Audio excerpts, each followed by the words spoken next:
All right, guys. It is 10 o'clock and we are ready to get started. Thank you for joining us today for the Presidential Primary Sources Project. I'm Jennifer LeMay. I'll be acting as your moderator for today's program. Our program today is entitled The Constitution and Presidential Powers, and it'll be presented by Katie Munn from the National Archives. I'm going to share my screen here just a moment. Make sure that you're able to see the shared screens.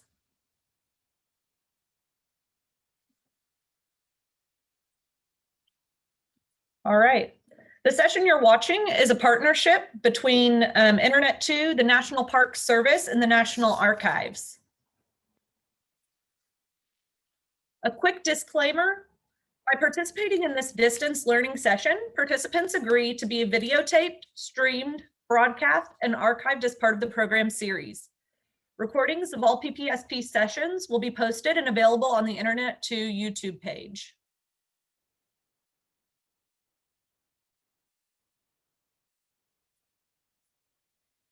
In order to better facilitate presenter classroom interaction, we want to review a few expectations.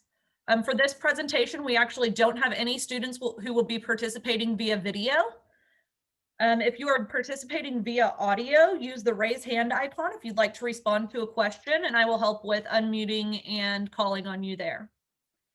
For students who are participating using the chat box, make sure that you can locate the chat box and you can use it to answer and ask questions for the presenters. It should be the icon that looks like a caption bubble. For all students, please participate. Take advantage of this fantastic opportunity to interact with our presenters and your fellow students. We're excited to have you here and we want to hear your thoughts and questions. Please be respectful of the chat box and the interactive tools. We want to be able to address as many thoughts and questions as we can, so please only use the tools to respond directly to the presenter prompt. If there are any inappropriate or distracting conduct over the video, audio, or chat box, we will remove you from the program.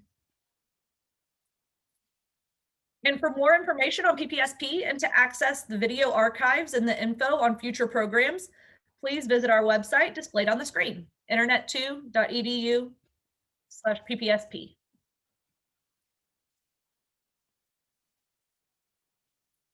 With that, I am going to wrap it up and I'm going to hand it over to Katie Munn at National Archives to get us started. Great, thank you so much, Jennifer. So give me one moment, everyone, while I start to share my screen here, and we will dive right into my presentation.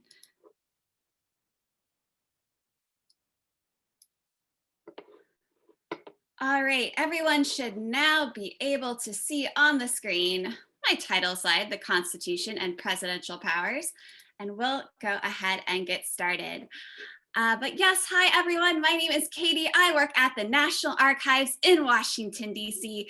The National Archives is an independent federal agency that preserves and protects the historically valuable records of the United States government and makes them available to the public. When I say records, I'm talking about things created by or collected by the government in the course of business. This makes for over 16 billion records. This includes paper documents, photographs, audio recordings, video recordings. Today it includes emails, websites, and so much more. Not all of these documents are located in Washington, D.C. We actually have over 40 facilities across the country, including the presidential libraries. Now, for today's presentation, we're going to be focusing on one of the most important documents that we keep in Washington, D.C. Imagine for a moment we're walking into the National Archives together. The first room we'd probably go to is this room on your screen here. This is known as the Rotunda. This is where we keep the founding documents of the United States: the Declaration of Independence, the Constitution, and the Bill of Rights. You can view the originals up close and in person in this special space. For today's first program in this Presidential Primary Sources Project series, we're going to be focusing on the Constitution. And specifically, we're going to be focusing on the Constitution and presidential powers. Now, these 4 pages of the Constitution set up the system of government for the United States. You may have talked a lot about this already in your classes. We know the Constitution sets up our 3 branches of government: the legislative branch, the executive branch, and the judicial branch. And when we look at the Constitution, we can learn about the powers and responsibilities of government. Today, we're going to focus on the executive branch, and we'll mostly be looking at Article 2, which starts at the bottom of the 2nd page and continues up to the 3rd page. We'll also be pulling in a couple of the amendments and a little bit of Article 1 as well. Now, I know when we look at the Constitution, it's a little bit difficult to read, right? There's a lot of cursive, it's faded, but today we're going to break down these words, these different sections of Article 2 to help us understand the job of the president as laid out in the Constitution. And we're going to be doing that by completing this job description for the President of the United States of America. We'll be looking at qualifications, the position duration, some of the responsibilities of the president, along with some additional requirements. So today I'm going to be asking you all to do a lot of document analysis with me. We're going to look at actual text from the Constitution. We're also going to look at some other examples from the National Archives that show some of the jobs of the president, what they look like in real life. So a lot of the times I'm going to be asking you all to use that chat function to send me your responses, but we'll also have some moments where I will ask to call on a couple of our classrooms that are connecting and do a little document analysis with me as well. But that chat is always there if you want to send me your thoughts and observations as we go through these documents. So let's get started with qualifications. What do you need to be in order to become president? Well, Article 2, Section 1 outlines some of those qualifications. Take a moment, read this text, and use the chat to try to find one qualification, one thing you have to have in order to become president. So what do you need to have, or what do you need to be in order to become president? Use the chat if you can find one qualification in this section of the Constitution.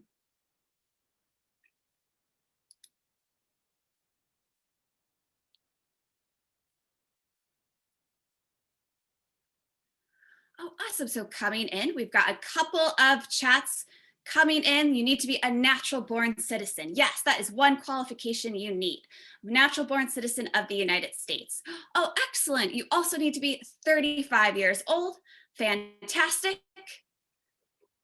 Oh, great. And we're already starting to, I see some of us are already chatting to some of our thoughts on how long that position lasts. Well, we've pulled out to you already from this one paragraph. We know you need to be a natural born citizen. You need to be 35. You also need to be have been living in the United States for 14 years. That's 14 years a resident within the United States. So we can use that information to fill in our qualifications. We also know from Article 2 that you need to be the winner of the greatest number of electoral votes to become president as well. Let's talk about what the Constitution says about how long this job lasts. Some of us in the chat already submitted, yes, we know the presidency is 4 years long. Does anyone know how many times you can be president according to the Constitution? Oh, awesome. Yes, you can be president 4 to 8 years or 2 terms. Fantastic. You all already know a lot about this position. We can use the Constitution to fill in this information as well. So we know, and all of these bullet points under employment duration, they all come from the Constitution. The start date, January 20th, that comes from the 20th Amendment. It was amended, the Constitution was amended to adjust the start date because the start date actually used to be in March. We know the term limit is 4 years, that comes from Article 2, Section 1. We know that you can only be president twice, that's going to be another amendment, the 22nd Amendment. And of course, this is dependent upon this could change if you're subject to resignation or removal from office, or in some cases, death. So these are the different parts of the Constitution that outline how long this position lasts. Okay, so we've got the framework for how you get to be president, how long you get to be president, but let's talk about responsibilities. And to do this, we're going to take a look at some of those other documents from the National Archives that show us some of the responsibilities of the president as outlined in the Constitution. So I'm going to share a primary source. And as we look at these primary sources, I'm going to ask you to help me break them down. Think about, if it's an image, what do we see? What do we think is going on? What do we see that makes us say that? If we're looking at a written document, see if we can identify who wrote it. Who is it for? When was it made? Where was it made? What is it talking about? All those great primary source questions I'm sure you all practiced before in your social studies or history classes. All right, so for this one, let's take a look at what is happening. You can share some of those details in the chat. If you have any students in your classroom would like to share their observations of what's happening in this cartoon, go ahead and raise your hand and I'll have Jennifer help me call on some participants to share their thoughts out loud.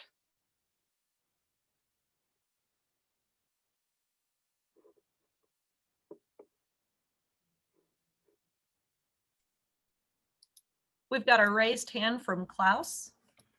Great. Klaus, would you like to share observations of what is happening in this image? Yeah, I think this guy is trying to, like, he says railroad bill on it, and he's like, okay, White House, okay, Senate. I think he's trying to give them a bill to pass in the White House or Senate. Fantastic. Thank you for those observations. That's a great place to get started. We know it's a railroad bill, so yes. And so we've got a bill that's been personified in this political cartoon. So this isn't a bill like you get for your electricity or at the end of your meal. This is a bill that's going to become a law, right? A proposed law. We also noticed too, it's been okayed by the House and the Senate, and it's on its way to the White House. Oh, great. Here's another observation from the chat. We can see this is a bill that's been passed by Congress and is going to the executive branch. Now, does anyone know what can happen to this bill at the White House? There are two potential options. Yeah, Jennifer, why don't we, I see we've got a hand raised. Why don't we call on someone to share out loud? All right, we have the Achievers Academy. Achievers Preparatory, do you have an answer?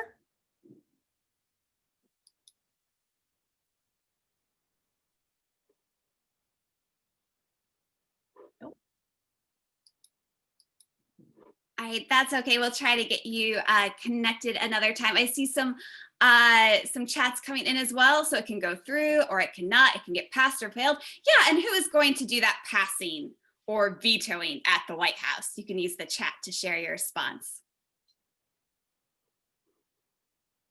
Whose job is it going to be? Yes, the president. Exactly. There are two options for this bill. The president can approve this bill, sign it into law, or veto this bill, refuse to sign it. And so that whole responsibility, that actually comes from Article 1.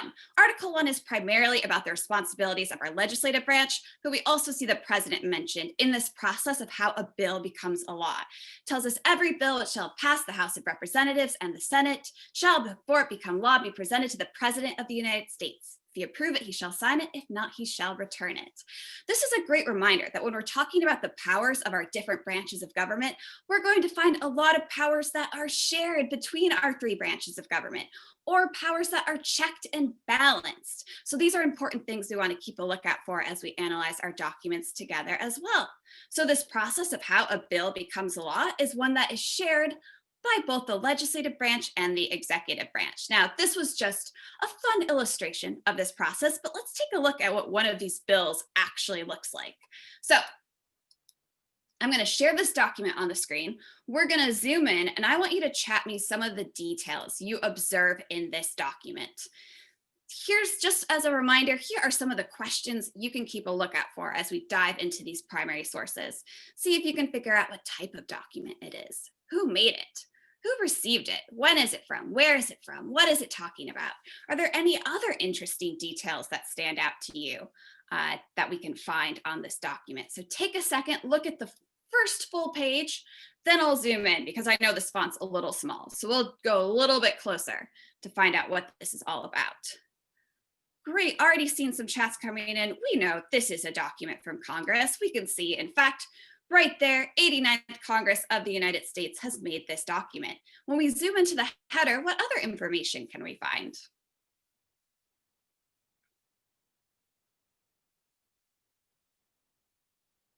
Give you a moment to take a look. at what else is happening. See if you can find any other key details that tell us about this document. Think about dates, places. What is it about? Oh yes, this is an act. Okay, it's telling us this is a proposed act. Oh, we're finding some information that tells us what this act is about, to enforce the 15th Amendment of the Constitution of the United States. Great attention to detail, everyone.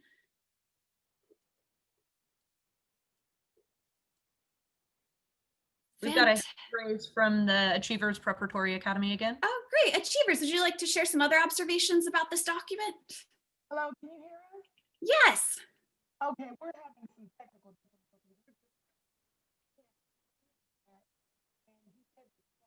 Make sure that you're speaking directly into the mic. We can hear you at some times and not at others. I got you. Okay, thank you. We don't have any further questions. Thank you. Great. Okay, so we'll add in some additional observations from the chat. We know it's made in January. Great, we've got a date, 1965, 1965, fantastic. So that gives us a little more information about this proposed act. So this act is known as the Voting Rights. This is going to be known as the Voting Rights bill. So this is it has to do with protecting people's voting rights, ensuring people's voting rights. So let's take a look at some other information. What does this last page tell us about what has happened to this bill? It's approved, yes, and who has approved it? Check out these signatures. We can see the Speaker of the House of Representatives, the Vice President of the United States and President of the Senate, and also there is the President's signature. In this case, this is Lyndon B. Johnson. So we can see, yes, in this case, this bill has become a law. This Voting Rights Act has become a law. It's been approved by the legislative and executive branches. Now, think about the two options the president has when the president sees a bill. Signing it into law like we see here, but the president, as we discussed, also has the option to veto a bill. And that can happen for a number of reasons. Maybe the president thinks Congress is overstepping its powers, the proposed bill isn't in line with the Constitution, but that is a lot of power for one person to be able to veto a bill that's been passed by the majority of the legislative branch, where all of our states are represented. So let's find out what the Constitution does to balance that veto power. If we look at the rest of the Article 1, Section 7, it tells us that when the president vetoes a bill, it can go back to where it started in Congress. They can vote on it again, but you need to get 2/3 of both the House and the Senate to vote to override the president's veto. And if they do, this bill can become a law without the president's signature. So let's take a look at what this looks like. Here is a proposed bill from Congress. So in this proposed bill, to break it down a little bit for you, Congress is proposing that, in this case, this is an act that is going to it's going to abolish the offices of director and deputy director of the Office of Management and Budget, one of these positions in the executive branch. So let's look at what happens next. Instead of signing the bill, Richard Nixon, the president, sends this back to Congress. In it, he states, "I'm returning without my approval this bill," and he explains why. He thinks it's going to be an unconstitutional procedure. He cites some other parts of the Constitution, a Supreme Court case, to justify why he is not signing this bill. But let's see what happens in Congress. So I'm going to ask everyone to take a look at these documents with me together. Congress, here's a page from Congress. Let's find out what happened to this veto in the Senate and the House of Representatives. So I'm going to pull the first part up on our screen. Check this out. Does the Senate vote to override the president's veto? So take a look and send me in the chat so we can give everyone a chance to read it and respond.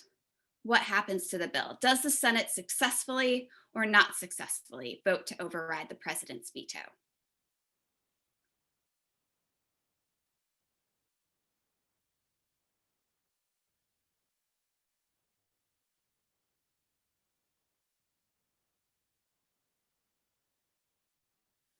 Give y'all a moment to take it in. Does this veto override pass in the Senate? Okay, seeing some chats coming in. Yes, they said it. They successfully override the president's veto in the Senate.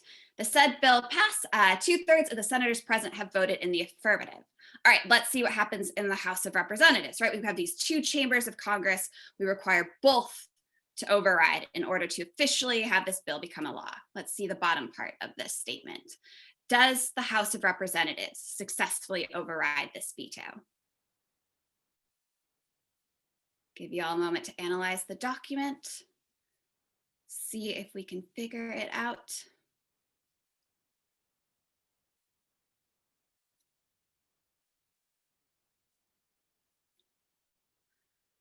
All right, great work in the chat, everyone. Yes, the House of Representatives does not get the required 2/3 of the House to pass the same. So this bill, this veto override fails. But this gives you an idea of what this looks like, what these documents look like when we talk about a bill becoming a law or a bill being vetoed and then the attempted vote to override the veto.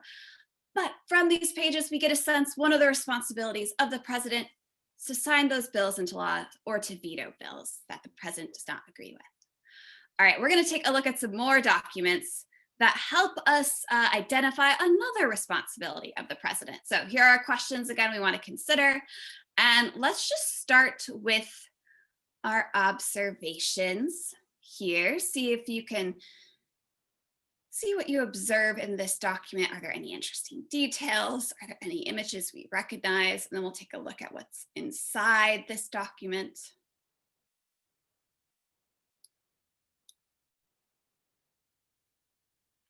All right. Oh, excellent. From the chat, we noticed the eagle. Yes, we've got part of the presidential seal. Oh, very good. Yes, we've got a presidential seal on this document. Fantastic. All right, let's zoom in and learn more about what this is doing. Excellent work, everyone, identifying that presidential seal. Okay, let's zoom in and see if we can learn about what responsibility of the president we are seeing in this document. So take a moment, see if you think about some of those questions, see if we can find date, which branches of government are involved, what this document is talking about. And then for this one, yes, we'll give you all a chance to read this document and we'll call on some volunteers to unmute and share their observations of what they think is happening in this primary source.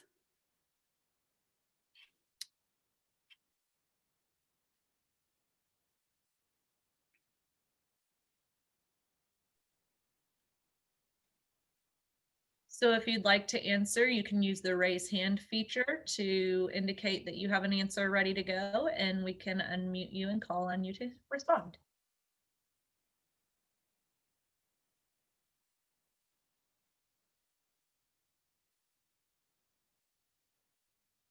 All right, I see Klaus has an answer. Oh, yeah, I have an answer. I know that it's a thing involving the nuclear weapons to be tested on behalf of the United States and the United Kingdom and Great Britain, Northern Ireland, and the Union of the Soviet Socialist Republicans. Wow, that's enough. Well, and the date, September 24th, 1903. Fantastic, that is a great start. Okay, so we found some great details on this document. We've got a date, we've got a time and place, 1963. We know this is about banning nuclear weapon tests in the atmosphere. And you also did a great job of listing the countries that are involved.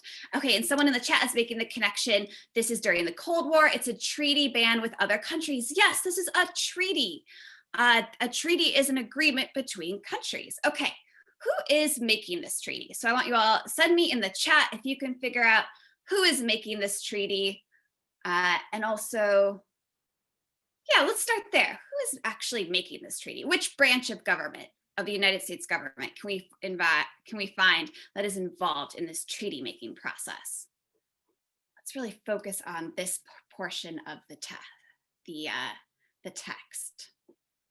We've got the president, we've got the executive branch, yes, but once the president makes a treaty, does it immediately go into effect?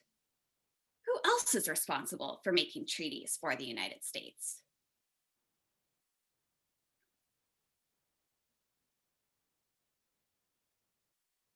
Congress, 2/3 of the Senate in the chat. Fantastic. Yes, the president can send diplomats and envoys to help make these treaties, these agreements with other countries. But, and they even quote the Constitution in this document, very handy for our purposes today. The Constitution requires that the Senate has to advise and consent. They have to approve this treaty. You need 2/3 of the Senate to approve that treaty. So again, another example of checks and balances. This treaty power is shared according to the Constitution by our legislative and executive branches. So in this case, yes, the treaty will be ratified, will be approved by the Senate. We can see it's also signed here by President John F. Kennedy. All right, so this is one example of a treaty regarding how countries can test nuclear weapons. There are lots of different types of treaties though. In the chat, can you send me another example of a type of treaty countries might make with each other? What are some other types of treaties maybe you've studied, or other topics that you think there might be treaties about?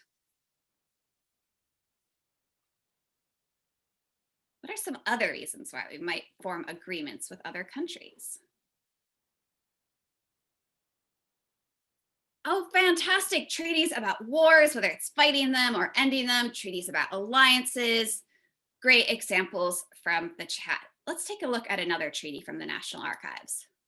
Oh, well, first of all, here is the text from the Constitution that tells us about that presidential power to make treaties shared with the Senate.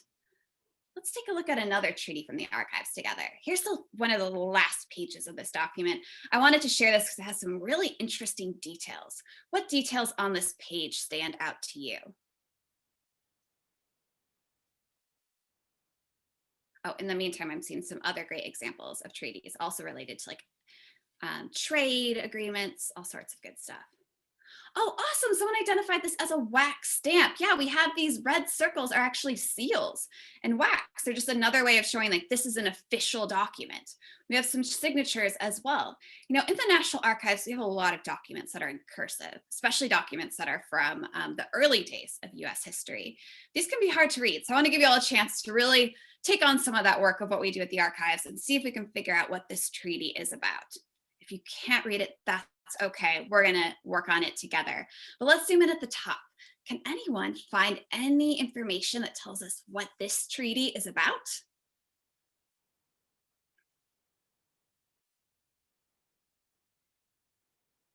Peace. Yes, we've identified the word peace. Great job. Yeah, peace and amity.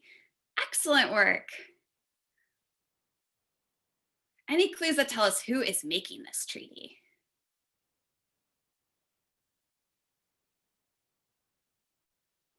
Check out it. It says here, it says the Britannic Majesty and the United States of America. So this is a treaty between Great Britain and the United States. This treaty, oh, good connection. Is this the Treaty of Paris? You know, this is actually a little bit different.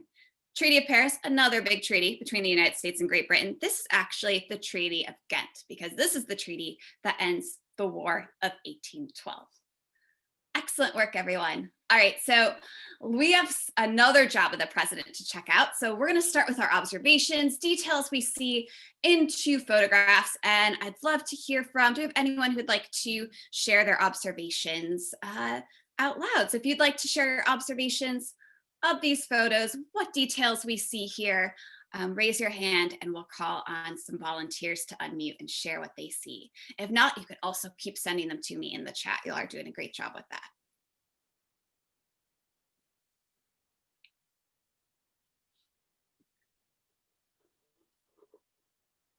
All right, we've got the Achievers Academy again. Hello, can you hear me? We can if you talk very loudly. Okay, it looks like the president is in the middle. Excellent. We've got a president in the middle. Yes. And who else is surrounding the president? What other details can we find? The military. Fantastic. Okay, we've got the president and military. Let's take a look at another photo. So everyone do the same thing. See what details we can find in this photo. What details stand out to us?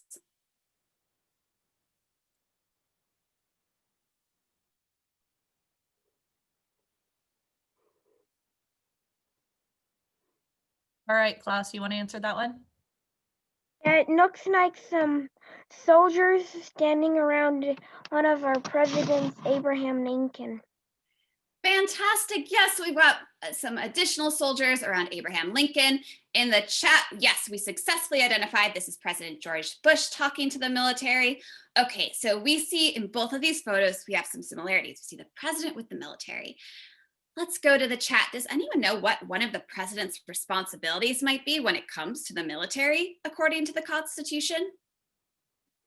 Oh, actually, I see a chat from one of our schools, Chief of the Military. Yeah, in fact, the president has a very specific title when it comes to the military. Let's see what the Constitution has to say. It tells us in Article 2, Section 2, that the president shall be commander-in-chief of the Army and Navy. Today, that includes the full armed forces. Yes, and from the chat, that includes certain responsibilities, whether it's sending the military to different places, making decisions about the military. These are important responsibilities, another important role of the president. We should also note, too, President has some war powers, but so does Congress. There are additional war powers and responsibilities for the military outlined for Congress in Article 1. But this shows us that, yes, the president also has some powers as this commander-in-chief position. Awesome, y'all are doing such a great job. I have just a few more documents to share with you all today as we continue to identify the responsibilities of the president from these primary sources from the National Archives. All right, here's another difficult one. I pulled up a close one. Let's use the chat, see if we can find some clues that tell us what is happening in this document. Now, I know it's in cursive, so again, no worries. If you find it's hard to read, it is difficult to read, but if you can find any key names or places, send them my way. Oh, fantastic. We've identified, yes, this is Gentlemen of the Senate. This is where this document is going. Fantastic. What else is happening?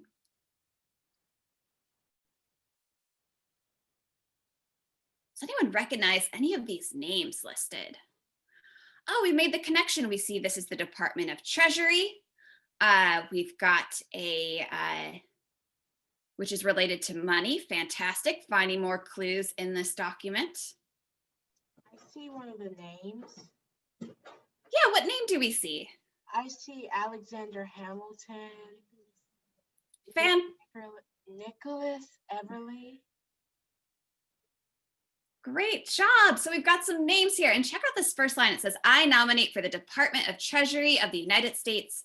We have these names listed. This is Alexander Hamilton's nomination of Secretary, Treasury Secretary. Okay, so let's take a look at some other documents to try to pinpoint what this presidential power is all about.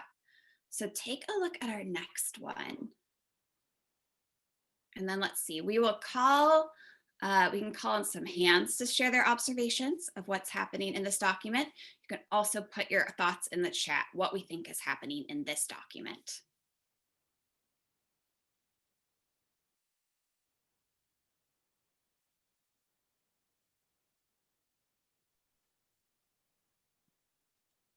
All right, Klaus, tell us what you see. I see it was near the top where it says the White House. It was made on March 4th, 1933. And to the Senate of the United States. Fantastic. That is a great start. So I see from the chat too, some other people found, yes, this is a White House document. It's going to the Senate. And check out what the president is doing in this document. It says, I nominate. Oh, great. I see it from the chat. Frances Perkins to be Secretary of Labor. Okay, so we have another secretary, cabinet level position, nomination happening. In this case, Franklin D. Roosevelt, fantastic. And there's a photo of Frances Perkins. All right, let's take a look at our last one. I want everyone in the chat, see if you can figure out who the president is nominating in this document. You can send me your thoughts in the chat to give everyone a chance to digest this document.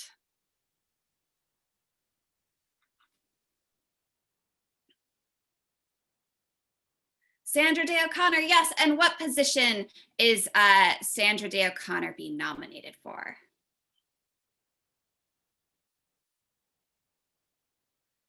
Excellent, a Supreme Court Justice. Yes, now we see the president nominating a Supreme Court Justice. So if we look at all three of these documents, this first one, we didn't see the signature, but this would be George Washington's nomination. We can see they all have something in common. They're all being sent to the Senate. these nominations. And that's because, again, we have another shared power here. The president can nominate, but with the advice and consent of the Senate, Supreme Court justices, other official positions. We're seeing that responsibility in these different documents across the history of the United States for different types of positions.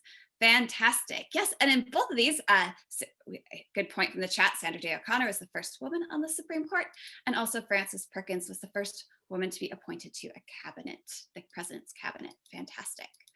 All right. Oh boy, here's another tough one, but I know you all can do it. So let's dive in. Just go ahead in the chat. Don't worry about reading everything, but text me how you would describe this document. Are there any key details that stand out to you? Are there any parts of this document we can observe together? Let's just start by taking it in, and then we'll try to figure out what this document actually says. So we'll use the chat for this one to give everyone a chance to find one observation. Awesome, so we notice there's this embossed stamp. Awesome, that's usually telling us, okay, there's something official's happening here. We've got a seal. Fantastic. All right, let's zoom. It's handwritten, not a typewriter. Great observation. We have many signatures, not just one. We've got a couple there. Excellent. All right, let's zoom in. See if you can find any information that might tell us who is making this or when it is from. So give you all a chance to try to figure out this cursive, but then don't worry, I've got a transcription to share with you. Nice, we found a year, 1847. And this top line tells us who this is, James K. Polk, President of the United States. All right, let's find out why James K. Polk is making this document. Basically, this is talking about a person named Matthew Stetson, who was convicted of felony on the high seas, sentenced by court to be imprisoned, and also to pay a fine. But in this document, President Polk talks about how he's received petitions that Stetson is the father of 4 children. They're dependent upon his labor for support. Also, he is unable to pay the fine that is keeping him in prison. And he's received other recommendations that he be pardoned. And so on this final page, it says that I, James K. Polk, President of the United States, in consideration of this case, have granted and do by grants Stetson an unconditional pardon. And also he will no longer have to pay the fines that are keeping him in jail. So this shows us another power of the president from the Constitution, the power to grant reprieves and pardons for offenses against the United States, so federal crimes. The president can issue pardons. All right, everyone, you are doing such a great job. We have a couple more powers to take a look at, believe it or not, as we start to get to the end of our program today. But here are 2 documents from 2 different presidents. What do these 2 documents have in common? What type of documents are we looking at here?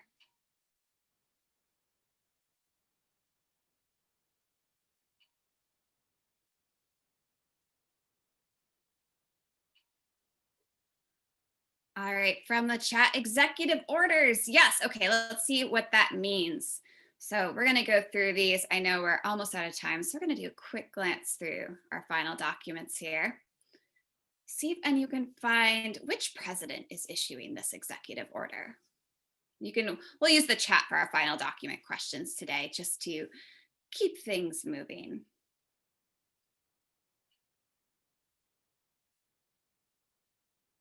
Great, so we've got an executive order. What is the president doing in this executive order? See if we can find any details that might tell us who is making it. Nice, we've got a date, September 23rd, 1957. Fantastic.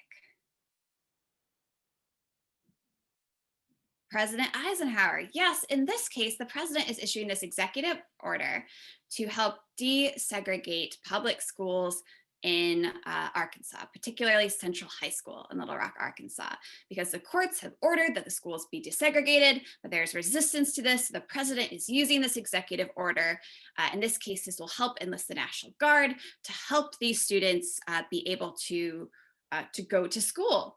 So this is one example of another presidential power to help make sure the laws of the United States are being carried out. And they can do this through executive orders, which are these orders that come directly from the president.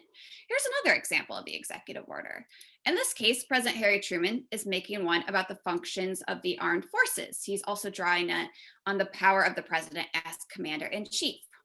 So executive orders can tap into other presidential responsibilities and can also be connected to this line of the Constitution. He shall take care that the laws be faithfully executed. Now, while executive orders come from the president and go into effect, there are other checks and balances like we've seen on other documents. The Supreme Court could find the executive order is unconstitutional, or Congress could create additional legislation that essentially voids the executive order. But this is another responsibility, as we can see, for the president to carry out the jobs as outlined in the Constitution. So if we go back to that responsibility section, check it out. We've filled in a lot of different responsibilities of the Constitution, including signing bills or vetoing bills, making treaties, serving as commander-in-chief, nominating certain officials, granting reprieves and pardons, taking care that the laws be faithfully executed. These are just some of the responsibilities of the president as outlined in the Constitution. Now, there are a couple of additional requirements I want to mention that we can find in the Constitution as well. Take a look at these two photographs. What do you think is happening in each of these photographs? Send me your observations in the chat.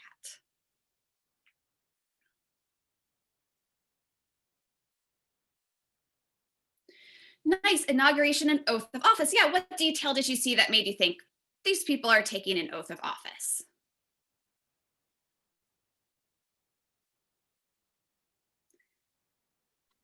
Are they getting sworn in? Yeah, they're getting sworn in as presidency, taking that oath. I see from the chat, yes, we're seeing one hand on the Bible and one hand in the air. And in this case, this is President Obama, President Ford taking their oaths of office. And this comes straight from the Constitution. Here's a photo of another inauguration. This is President Grant's inauguration from the 1860s, I believe. And so let's check out what Article 2 says. It says, yes, before the president becomes, or as the president enters office, they take an oath of office. I do solemnly swear or affirm that I will faithfully execute the office of the president of the United States and will, to the best of my ability, preserve, protect, and defend the Constitution of the United States. So that's another requirement of the president, is taking this oath of office according to the Constitution. Here's another requirement of this job. So what details do we observe in this photograph? What, in other words, like we did with our other photos, what people, objects, places can we find? Oh, nice, from one of our schools. This is a State of the Union address. Yes, that's President Jimmy Carter addressing Congress. This also comes straight from the Constitution. He shall from time to time give Congress information about the state of the Union. Today, this often takes the form of a speech. Previously, throughout history, it would often be a written message the president delivered to Congress. Those are two additional requirements we can find for this office in the Constitution. All right, everyone, based on the primary sources we've seen today, we know the president doesn't just work by himself or herself. The president works closely with other individuals and offices. Based on the primary sources we've seen today, what are some of those people or offices, the president or branches of government that the president works closely with? You can drop your answers for me in the chat.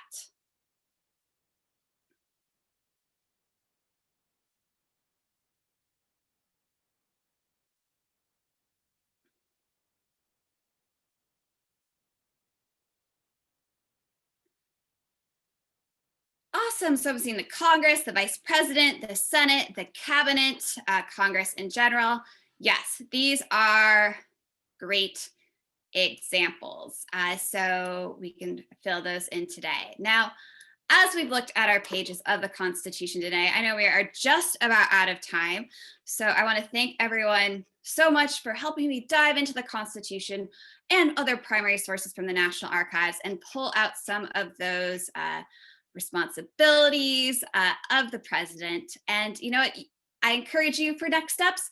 We talked about a lot of the responsibilities, but there are some additional responsibilities in Article 2. So take a look at Article 2 later, see if you can find out what some of those other jobs of the president are. You could also do the same exercise for our legislative branch, our judicial branch. How does the Constitution describe the job functions of these other two important parts of our government? And then I'm just going to go ahead and share in the chat. We've got all the documents we looked at today. If you want to take a closer look at them later, or revisit any of the documents, stories we've shared today, we've compiled all of them in this link to Docs Teach, which is where you can find a lot of great primary sources from the National Archives. So there's the chat for you there. And thank you so much, everyone. And thank you to Jennifer for moderating the session. This was fantastic. Thanks, everyone. Thanks, Katie. Make sure that you guys check out that link to the Docs Teach, and I will go ahead and send that as an email to the people who were participating here today as well. And we really appreciate your presentation and all that you taught us. Thanks, Katie.